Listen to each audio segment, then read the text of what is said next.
બોલો સ્વામિનારાયણ ભગવાનની સુંદર અહીંયા મહારાષ્ટ્રના આશીર્વચન અને એના માધ્યમથી મહારાષ્ટ્રીએ આપણને ખૂબ સુંદર ઉપદેશ કર્યો છે. એના પછી હવે કોઈએ કંઈ બોલવાનું કે કંઈ હોય નહીં, કારણ કે પેલું હું હંમેશા કહું છું ને એમ કે સરસ મજાનું આપણે કેક બનાવીને પછી એની ઉપર મીઠાનો ભભરાવ કરીએ એ નકામું. એટલે આપણને કેક મળી ગઈ છે અને મહારાષ્ટ્રીય એની અંદર ઘણું બધું કીધું છે. હવે જો આમાં પકડો છો કેવું ને એના ઉપર છે, બરાબર. મહારાષ્ટ્રીય જે ઉપદેશની વાતો કરી એની અંદર ઘણા બધા તમને વાતો કરી છે ને એની અંદર બાપુજી એક વસ્તુ કીધી ને બાપુજીએ બહુ સુંદર એક વાત એની અંદર કીધી. હવે એમાંથી આપણે અર્થ કેવો કરીએ છીએ, મહારાષ્ટ્રીએ કીધું એમ કે આપણા ઉપર છે કેવી રીતે આપણે પકડીએ છીએ. મહારાષ્ટ્રીએ બહુ સુંદર એક વાત કરી છે કે જો મારું કામ ઉપદેશ કરવાનું છે, ચંચુપાત કરશે ને આ બધા શબ્દો કહીને તમને કીધું કે તમને હકે બેસવા નહીં દે. જ્યાં સુધી ધર્મના માર્ગ ઉપર તમે નહીં ચાલો, જ્યાં સુધી ધર્મના માર્ગ ઉપરથી ભટકેલા હશો, ત્યાં સુધી તમારું માર્ગદર્શન કરવા જેટલી તત્પરતા તમને નથી ને એટલી એમને છે. આ જે આચાર્ય સ્વરૂપ અને ધર્મકુળની વિશેષતા છે. મેં ગઈકાલે વાત કરી હતી કે મહારાજે જે શબ્દો કીધા છે કે આચાર્ય એ મારું સ્વરૂપ છે, એનું પ્રત્યક્ષ પ્રમાણ હોય ને તો એ આ છે. ભગવાન સ્વામિનારાયણ અક્ષરધામમાંથી આ લોકની અંદર તમારા મારા કલ્યાણ માટે આવ્યા અને આ કળિયુગના સમયની અંદર આપણને ભગવાનની કૃપાએ કરીને એવા સક્ષમ અને એવા સમર્થ એવા આચાર્ય ગુરુ આપણને મળ્યા છે કે આજે કળિયુગના સમયની અંદર પણ એ આપણા મોક્ષની ચિંતા કરી અને આપણને ધર્મના માર્ગે અગ્રેસર કરે છે. આજે એમના સાનિધ્યની અંદર સુંદર અહીંયા આપણે પાઉન્ડ તુલા કે જે ભગવાનને આપણે યત્કિંચિત પોતાની ભાવના અર્પણ કરી છે. પુરુષ ભક્તોએ, સ્ત્રી ભક્તોએ, બાળિકાઓએ, બાળકોએ બધાએ પોતપોતાની યથાશક્તિ કરી છે અને એની અંદર જે અહીંયા આપણે તુલા કરી એની અંદર આપણે બધાએ જાણીએ છીએ કે મહારાજના સ્વરૂપનું જે એનું વજન હતું એ 600 ગ્રામ જેવું હતું.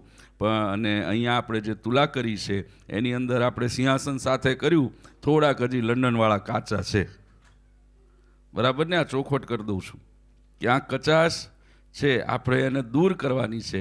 એ તુલાની અંદર અત્યારે જે અહીંયા પાઉન્ડનું જે પણ અહીંયા તુલા થઈ છે એની અંદર આપણે 1 કિલોને 50 ગ્રામનું વજન એ પાઉન્ડનું ભગવાનના સામે આપણે અહીંયા પ્રાપ્ત થયું છે.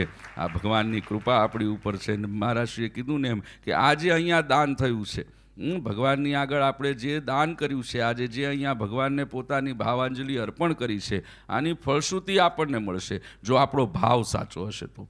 મહારાષ્ટ્રીએ બહુ સુંદર ચોખવટ કરી કે કોકનું ખોટું વિચારીને જો પોતાનું સારું કરવા જશું, કોકની લીટી ભૂસીને જો પોતાની લાંબી કરવાના સંકલ્પ કર્યા હશે તો મહારાજ ત્યાં નહીં ભળે. મેં ગઈકાલ કીધું ને ભક્તિનો માર્ગ એવો છે કે એ માર્ગ ઉપર જ્યારે આગળ જીવાત્માને વધવું હોય તો એ ભક્તિના માર્ગની અંદર વારંવાર પ્રયત્ન કરવા પડે છે. ભગવાનનો આશરો, ભગવાનનો નિશ્ચય એકવારમાં નથી થતો, પણ એકવાર તો ચોક્કસ થાય છે. આપણે એકવાર ક્યારે કરીએ છીએ ને એ આપણા ભાવની ઉપર નિર્ભર કરે છે. એટલે યત્કિંચિત પોતાની શ્રદ્ધા પ્રમાણે જે ભક્તોએ આજે અહીંયા આપ્યું છે, મહારાષ્ટ્રીએ બહુ આપણી ઉપર કૃપા કરીને ભગવાનને પ્રાર્થના કરી છે. હવે આપણી ભક્તિ જો ભગવાનની આગળ એટલી ચાલતી હોય ને આપણી પ્રાર્થના મહારાજ સાંભળતા હોય તો આજે એમને કરી છે એટલે આપણે બધા સુખિયા થવાના છે, એમાં કોઈ શંકાને સ્થાન નથી, બરાબર ને. એટલે આજે સુંદર અહીંયા પ્રસંગ થયો છે અને આગળ હવે એ જ મહારાજના સ્વરૂપનો રજત તુલા અહીંયા થવા જઈ રહી છે. ચાંદીથી ભગવાનની તુલા એ અહીંયા થવા જઈ રહી છે. મહારાજને પ્રાર્થના કરીએ થોડોક સમય જવા દો, વહેલી સ્વર્ણ તુલાય કરશું અમે, બરાબર ને. આ ભગવાન અને આ સંકલ્પ સિદ્ધ છે અમારે ઘનશ્યામ મહારાજ. આ સંકલ્પ મને શરૂ થયું ને ત્યારથી થતું હતું. મેં કીધું જાહેર કરી દઉં, પણ મેં કીધું ના, આપણે હવે બીજો પ્રસંગ પાછું આપણે તો મહારાજે કીધું ના, ભગવાને આપણું ધામ એવું બનાવ્યું છે કે અહીંયા મને યાદ છે ત્યાં સુધી મંદિર લીધું ને પહેલાં જ્યારે મંડળને બધું શરૂ થયું ત્યારે વર્ષમાં કદાચ એકાદ પ્રસંગ કે એકાદ કથાને એનું આયોજન થતું હતું.